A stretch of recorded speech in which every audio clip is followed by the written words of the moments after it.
주신 말씀 히브리서 5장 1절 7절 말씀을 가지고 대제사장이신 예수라는 제목으로 함께 은혜를 나누고자 합니다. 자, 오늘 주신 말씀 히브리서 5장 1절에서 대제사장마다 사람 가운데 택한 자이므로 하나님께 속한 일에 사람을 위하여 예물과 속죄하는 제사를 드리게 하나니 라고 이제 말씀하죠. 대제사장, 아르키에로스라는 그 단어인데, 이 아르키에레우스, 이 대제사장은 하나님과의 관계에서 인간들과 하나님과의 막힌담을 헐기 위해서 속죄의 제사를 드리는 그런 사명이 있는 자, 사람을 대표하는 우두머리를 바로 대제사장이라고 합니다. 그래서 대제사장은 하나님과 사람들 관계에서 대표가 되는 선택받고 임명된 사람, 속죄의 제사를 드리는 임명된 사람을 대제사장이라고 합니다. 성경에 보면은 이 제사장과 선지자가 나오는데 이 제사장과 선지자의 사역은 서로 다릅니다. 대제사장은 사람들의 허물과 죄와 실수를 대속하기 위해서 하나님께 이 번제 제사, 속죄의 제사를 드리는 사람이고, 선지자는 하나님 말씀을 받아가지고 그 말씀대로 선포하는 자가 선지자인 것입니다. 그래서 에스겔서 3장 17절에 보면 하나님께서 에스겔에게 인자야 내가 너를 이스라엘 족속의 파수꾼으로 세웠으니 너는 내 입의 말을 듣고 나를 대신하여 그들을 깨우치라 라고 말씀합니다. 이게 이제 선지자의 상이죠. 내가 명령하는 그 말씀대로 백성들을 가르치고 백성들을 깨우치고 그 말씀들을 실천시켜라. 이게 선지자의 상인 것입니다. 빌리 그레엄 그 목사님이 전도할 때마다 늘 사용하는 단어가 바이블 세이, 성경이 말씀하시기를. 구약시대는 하나님이 여호와가 가라사대, 여호와가 이르시되, 여호와가 말씀하시되 이렇게 되어 있고, 신약시대는 예수님이 이르시되, 예수님이 가라사대 그렇게 되어 있습니다. 근데 지금 시대는 우리가 아버지 하나님과 예수님, 성자 하나님 예수님이 직접 말씀을 받을 수가 없으니까 아버지 하나님의 말씀을 구약에 기록해 놓고 또 성자 하나님 예수님을 신약에 기록해 놓았으니까 성경이 말씀하시되, 바이블 세이, 성경이 말씀하시되 이렇게 하면서 이 빌리 그레엄 목사는 선지자의 사명을 감당하는 겁니다. 자, 사람이 사람의 말을 듣고 전한다면 아무 의미가 없는 겁니다. 그러므로 이 선지자의 사명은 하나님 말씀을 듣고 들은 말씀 그대로 전하는 그런 사명을 해야 합니다. 근데 한국교회는 이 선지자다운 선지자가 참 찾아보기가 힘듭니다. 하나님 말씀보다는 인간적이고 세속적인 그 철학적인 말, 또 설교의 경영학적인 그 말, 그런 말을 집어넣어가지고 기복과 신비 번영을 전합니다. 왜? 교회에 나오는 신자들이 그걸 좋아하니까. 딱딱한 하나님 말씀만 전하면 너무 듣기가 어렵고, 그리고 너무 지루해가지고 귀를 닫아버리고 그 설교를 듣지 않으니까 그들이 듣기 좋아하는 말, 그 세속적인 말, 번영과 기복과 신비를 말하는 겁니다. 그러나 대제사장의 사명은 인간의 그런 죄와 실수, 허물들을 사함받게 하기 위해서 모든 인간들의 대표가 돼가지고 하나님께 희생 제물과 속죄 제물을 드리면서 하나님과의 막힌 담을 하는, 그래서 하나님께 나아가는 길을 여는 사명이 바로 대제사장의 사명인 것입니다. 오늘 본문은 바로 예수님이, 하나님이 낳아주신 아들 예수님이 대제사장 되셨다고 말씀합니다. 자, 첫 번째로 1절 3절은 예수님께서는 자신의 몸을 희생 제물로 드림으로 대제사장이 되셨습니다. 대제사장마다 사람 가운데 취하지만 그러나 예수님은 자신의 몸을 직접 하나님께 번제 제물로, 속죄 제물로 드림으로 대제사장이 되셨다는 겁니다. 그래서 이 예물이라는 것, 피 흘림이 있는 각을 뜬 제물을 말합니다. 그래서 구약에서 제사를 드릴 때 반드시 이 속죄하는 제사는 짐승을 잡아서 피를 흘려야만, 각을 떠 피를 흘려야만 그 제물을 하나님이 연락을 했습니다. 왜 피를 흘려야 할까요? 이 죄의 값은 사망이기 때문에 내가 죄 때문에 죽을 수밖에 없는, 사망에 빠질 수밖에 없는 나를 살리기 위해서 내 죄를 짐승에게다 안수해가지고 다 뒤집어 씌워가지고 내 대신 짐승을 죽여서 그 피를 흘리게 하므로, 그러므로 내 죄가 사함을 받았습니다. 그러나 그 사함받는 것은 영원하지가 않고 완전하지가 않습니다. 안식일날 아무리 내가 지난주에 지은 죄를 속죄하기 위해서 속죄제사와 번제를 드렸다 하더라도 안식일 다음날 죄를 짓고 산에 가서 나무하다가 돌이 굴러가지고 죽었다면 그는 속죄제사를 드릴 틈도 없이, 번제제사를 드릴 시간도 없이 그냥 죄 지은 상태로 죽기 때문에 이 제사는 불완전한 제사고, 그리고 이 제사는 무의미한 그런 제사가 되는 겁니다. 그런데 예수님이 드린 제사는 이거 완전한 제사죠. 그래서 예수님이 드린 제사는 시간과 공간을 초월해서 언제 누구더라도 예수님 십자가 피를 바라보면 그 죄가 용서받는 그런 완전한 제사를, 속죄 제사를 드린 겁니다. 그래서 그 완전한 제사, 속죄 제사를 드리기 위해서 예수님은 직접 그 희생 제물, 속죄 양이 되셔가지고 자신의 몸을 십자가에 못 박아 피를 흘림으로 각을 뜬 제물이 되므로 백성들의 죄를 사해주는 그런 제사장의 사명을 감당할 수가 있었던 것입니다.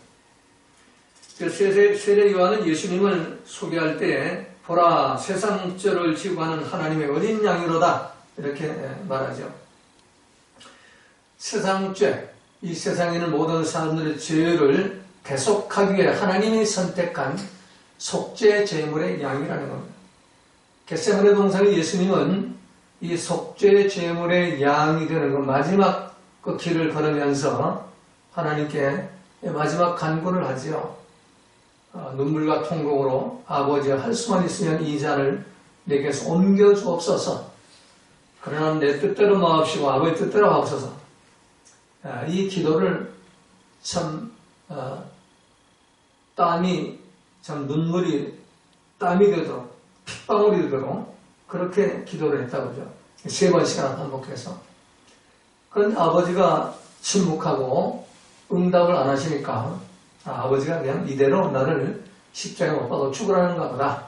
그리고 내 뜻대로 마시고 아버지 뜻대로 하옵소서 하고 순순히 십자가에 자기 몸을 내어줘가지고 피를 흘리고 죽어 가시는 겁니다.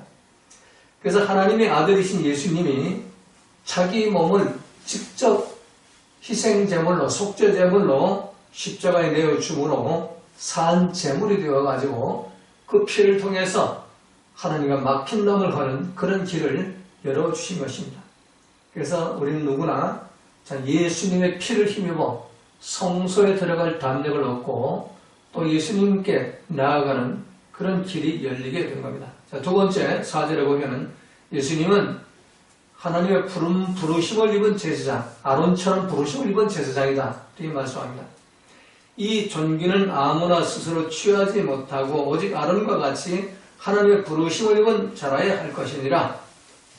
자, 하나님의 부르심, 하나님의 그 소명, 그러니까 태초부터 말씀이신 성자 하나님, 독생자이신 성자 하나님, 하늘 보호자에 계신 성자 하나님이 아버지 하나님의 부르심을 받고 소명을 받고 이 땅에 사람의 몸을 얻고 베들레헴 말구유간에 태어나게 하신 것입니다. 그래서 하나님은 이 자기 아들을 왜 부르셔가지고 너는 땅으로 내려가라 명령했을까요? 그건 바로 속죄 제물을 만들기 위해서, 그리고 만인 대제사장을 만들기 위해서. 네, 아론과 그 아들들이 계속해서 제사장직을 이어받으면서 제사를 드렸지만 그건 실패를 했어요. 그래가지고 하나님 말씀의 통치를 받지 못하는 그런 종경삼은 치르다가 죄로 오염된 내 생각, 내 맘, 내 판단대로 사는 아무리 제사를 드리고 안식일을 지켜도 결국 자기 생각, 자기 감, 자기 판단대로 사는 좀 죄에 빠지니까 이사야에서 보면 너희가 예루살렘 거리를 하루 종일 빨리 왕래하면서 한번 찾아봐라. 공의와 진리를 행하는 그런 사람 한 사람만 찾으면 이 성을 사하리라. 바벨론 군사를 쳐들어오지 않게 하고 이 성을 불태우지 않겠다 그랬습니다. 그러나 예루살렘 거리를 아무리 돌아다니면서 찾아봐도 이 공의와 진리를 행하는 사람 한 사람을 찾지 못해가지고 결국 예루살렘 성은 불타고 또 유대 나라는 망하고 그리고 바벨론을 모두 포로로 끌려가는 그런 결과를 가져오게 되는 겁니다. 그래서 하나님은 이 방법까지는 안 된다. 그래서 다 새로운 방법을 정하셨는데 바로 자기 아들을 직접 보내가지고 완전한 제사를 드리게 하신 겁니다. 그래서 예수님이 이 땅에 오셔가지고 하나님 앞에 완전한 제사, 자기 몸을 희생의 속죄 양으로 내어드려가지고 이제 완전한 길을 열으신 것입니다. 아까도 말씀드린 대로 예수님의 그 피의 그 속죄는 시간과 공간을 초월합니다. 2000년 전이나 오늘이나 동일하고 미래도 마찬가지입니다. 예수님 오시기 전까지 누구나 예수님의 십자가 피를 바라보고 회개하면 예수님 피가 뿌려져 가지고 속죄의 은총이 임하고 또 속죄의 은총이 임해서 죄의 사함만 받는 게 아니라 성령 선물로 주셔가지고 말씀대로 통치받는 하나님 백성들은 그런 길을 열어주시는 것입니다. 이 땅에 살면서도 하나님 말씀과 성령의 통치를 받으면 하나님 나라가 회복이 되고 하나님 백성이 되는 겁니다. 이런 사람들을 주님 다시 오시는 날 부활시키고 휴거시켜가지고 새 예루살렘 성, 완전한 그 구원의 성, 새 예루살렘 성으로 불러 모아셔가지고 예수님과 천국 혼인잔치를 베풀고 1000년 동안 왕노릇하게 됩니다. 이 사단이 없는 세계, 사단을 무정에 가두고 죄와 쇠사들로 잠가놓고 이제는 사단의 장난이 없는 곳에서 또 죽음도 없는 곳, 아픔과 슬픔도 없는 곳에서 곡함도 없는 곳에서 1000년 동안 왕노릇합니다. 왜? 우리가 이 땅에서 100년 동안 너무나 시달림을 받았기 때문에 물질 문제, 건강 문제, 환경 문제, 인간과의 여러 가지 어려운 문제, 부부 사이의 여러 가지 어려운 문제, 교회까지도 목사와 성도 간의 여러 가지 어려운 문제, 이 모든 그 배우는 사단이가 역사하는 것, 이 나라의 모든 문제, 정치권의 모든 문제, 얼마나 고통스러워요. 이 사단이가 참 역사하니까 시끄럽고 너무나 고통스럽죠. 속상하죠. 그런데 이제 예수님 재림하실 때는 이런 거 속상하면 고통이 없어요. 왜? 마귀를 없애버리니까, 마귀를 가두어버리니까. 그래가지고 거기서 남을 누려봐라, 너희 1000년 동안. 시큰 너희를 누려봐라. 내가 100년 동안 너희를 고통당한 건 내가 1000년 동안 갚아준다. 그러고 나서 영원한 영생의 천국으로 우리를 두 번째 심판을 통해서 보내게 되는 겁니다. 그러나 이 땅에서 하나님 나라가 회복되지 않은 사람들, 예수님의 십자가의 피에 그 속죄의 은총을 받지 못한 사람들, 회개하지 않은 사람들, 예수님 피가 뿌려지지 않은 사람들, 그래서 말씀대로 살지 않고 마귀가 원하는 대로 죄로 내 생을 내가 내 판단대로 사는 그런 사람들은 죽은 다음에 곧바로 음부로 보내가지고 영원한 지옥으로 멸망길, 사망길로 보내게 되는 겁니다. 그래서 예수님은 대제사장이 되셔가지고 우리와 하나님과의 막힌 담을 열 뿐만 아니라 우리를 하나님 나라로 인도하는 그런 대제사장, 영원한 대제사장이 되신 겁니다. 그래서 너희가 대제사장이신 예수님을 깊이 생각하라고 성경 명령하는 겁니다. 우리의 생각은 이 대제사장이 예수님만 생각하라고 우리 생각을 주신 거예요. 근데 뭐 생각을 가지고 자꾸 원수를 생각하고 마음에 안 드는 사람을 생각하니까 지옥길을 헤매지요. 천국을 회복하지 못하고. 여러분들이 정말 예수님의 그 대제사장을 깊이 생각하려면 자나깨나 예수님만 생각해가지고 그 지옥 생활을 청산하고 천국의 삶을 살아가시기를 주님의 이름으로 부탁을 드립니다. 자, 마지막 세 번째 오늘 5절 7절에 보면 예수님은 하나님의 아들로서 대제사장이 되셨다는 겁니다. 이 세상의 제사장들은 모두 아론의 아들들로 됐습니다. 그러니까 불완전한 죄로 오염된 그런 인간이 드리는 그 제사장직은 불완전한 제사장입니다. 완전한 구원을 이룰 수가 없어요. 그러나 완전하신 하나님, 삼위일체 하나님, 천지창조를 하신 하나님, 말씀으로 천지창조할 때 그 말씀이신 예수님이 직접 대제사장이 되시기 때문에 이제는 완전한 제사를 드릴 수가 있고 오늘 완전한 길로 인도할 수가 있게 된 겁니다. 오늘 본문 말씀은 이와 같이 그리스도께서 예수님께서 대제사장 되심도 스스로 영광을 취하심이 아니요 오직 말씀하신 이가 저더러 이르되 말씀하신 아버지 하나님이 너는 내 아들이니 내가 오늘날 너를 낳았다 하셨고 그리고 이제 영원히 멜기세덱의 반차를 주는 제사장이다. 내가 이제 제사장이다. 하나님 와서 우리가 말하는 게 아니라 하나님이 너는 멜기세덱의 반차를 쫓는 제사장이다. 이 멜기세덱은 아브라함이 11조를 드린 그 제사장이에요. 그러니까 모세 이전에 아브라함 시대에 아브라함이 모세는 뭐예요? 아브라함의 아들 이삭, 이삭의 아들 야곱의 그 아들들을 통해서 나온 사람이 모세죠. 그런데 멜기세덱은 이 야곱이 태어나기 전에 그 할아버지 시대에 아브라함이 벌써 11조를 드린 그런 제사장이 바로 멜기세덱입니다. 이 멜기세덱은 바로 성자 하나님이시죠. 성부 아버지는 성자 하나님. 그러니까 이 제사장 제도가 없는 시대부터 제사장 그 일을 한 그 반차를 하나님이 세우신 그 반차를 쫓은 그 제사장 대제사장이 바로 예수님이라는 겁니다. 그래서 예수님은 하나님이 낳아주신 하나님이 직접 낳으신 하나님의 아들로서 대제사장이 되셨다는 겁니다.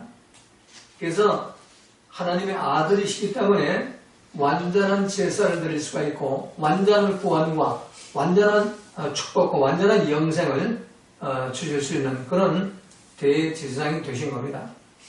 그래서 예수님은 아버지의 뜻에 죽기까지 순종하고 복종해서 장사 지낸 지 3일 만에 십자가에 죽고 장사에 3일 만에 부활시킴으로 죽음의 권세, 사망의 권세를 이기게 하시고 또 백성들을 위해서 영원한 생명의 문을 열게 하시고 그리고 백성들을 영원한 천국으로 인도하는 그 대제사장이 되셨다는 거예요. 그래서 5장 9절에 보면은 자기에게 순종하는 모든 자에게 영원한 구원의 근원이 되시고 이 말씀이 중요합니다. 예수님이 대제사장이라면 누구나 지구촌에 사는 모든 사람들 누구에게나 대제사장이 되는 것이 아니라 바로 자기에게 순종하는 모든 자, 예수님에게 순종하는 모든 자, 누군가 바로 태초보다 말씀이신 예수님 로고스 말씀대로 순종하는 자, 그들에게 대제사장이 되셔가지고 그들을 위해서 희생제물이 되시고 그들에게 하나님과의 길을 연결하시고 또 그들의 기도를 들으시고 하나님 우편에 앉으셔서 우리의 기도를 중보하고 계시는 그런 분이 되었다는 것입니다. 자, 그래서 우리가 참 예수님이 대제사장이심을 믿고 또 그 대제사장의 그 주신 축복을 우리가 받으려면 바로 회개해서 제사를 받고 성령 선물 받아가지고 로고스 말씀대로 통치를 받는 자, 바로 예수님에게 순종하는 자, 예수님 말씀대로 사는 자, 그들이 바로 예수님의 그런 피값으로 구원을 받고 영생함을 얻는 그런 축복을 받게 되는 겁니다. 자, 예수님 입에서 나오는 로고스 말씀, 하나님 사랑, 이웃 사랑, 원수 사랑을 우리 실천해야 되는 것이고 또 예수님의 뜻, 내 뜻대로 사는 것이 아니라 아버지 뜻대로 사는 그런 모범을 보이신 대로 우리가 아버지의 뜻대로, 내 뜻대로가 아니라 죄로 오염된 내 생각, 내 감, 내 판단대로 사는 것이 아니라 아버지 뜻대로, 성경의 말씀은 아버지 뜻대로 우리가 항상 기뻐하고 범사에 감사하는 삶. 그래서 우리가 예수님을 주님으로 영접했다면 우리 삶 속에서 비판, 정죄와 불평, 원망이 없어야 된다. 오늘 성경 암송한 그 말씀대로 썩내는 것이 하나님의 의를 이루지 못한다. 구원을 얻지 못하게 하는 겁니다. 성이 어디서 납니까? 분노와 혈기가 어디서 납니까? 그냥 말씀의 통치를 받지 않고 회개하지 않은 사람들, 내 생각, 내 감정, 내 판단으로 사는 사람들은 모든 일에 성질머리 내고 분나고 소리질러 되는 겁니다. 그건 목사, 전도사, 장로, 권사, 집사 상관이 없어요. 그래서 우리가 말세가 닿을수록 이 내 생각, 내 감정, 내 판단 이것 따라가지고 비판, 정죄, 불평, 원망, 분나고 혈기 부리고 소리질러 대며 성질머리 내지 말고 정말 아버지 말씀에 순종해가지고 온유와 겸손함으로 항상 아버지의 뜻, 항상 기뻐하고 범사에 감사하는 그런 삶을 살아가지고 정말 예수님을 제사장 삼고 세상이 인도하는 대로 참 구원과 영생의 복을 받으시기를 주님의